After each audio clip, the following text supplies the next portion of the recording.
बच्चों, आप रोज़ाना अपने इर्द गिर्द मुख्तलिफ़ किस्म के दरख्तों को देखते हैं और सोचते भी होंगे कि इन दरख्तों के क्या नाम हैं। तो चलिए आज इन दरख्तों के नाम जानते हैं। पाइन ट्री,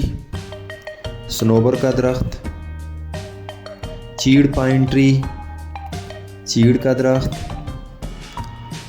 ओक ट्री, बलूत का दरख्त,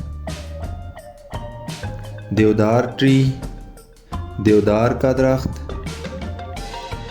डेट पाम ट्री, खजूर का दरख्त, कोकोनट पाम ट्री, नारियल का दरख्त, बनियान ट्री, बरगद का दरख्त, टमारिन ट्री, इमली का दरख्त,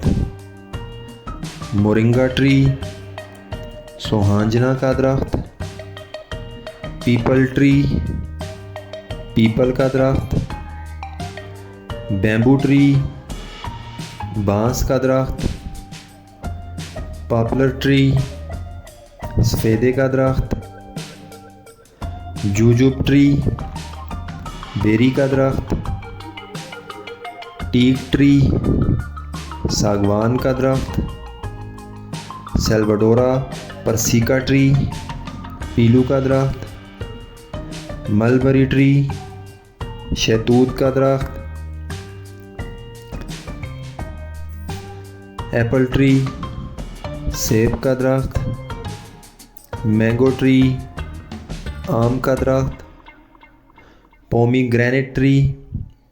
अनार का दरख्त,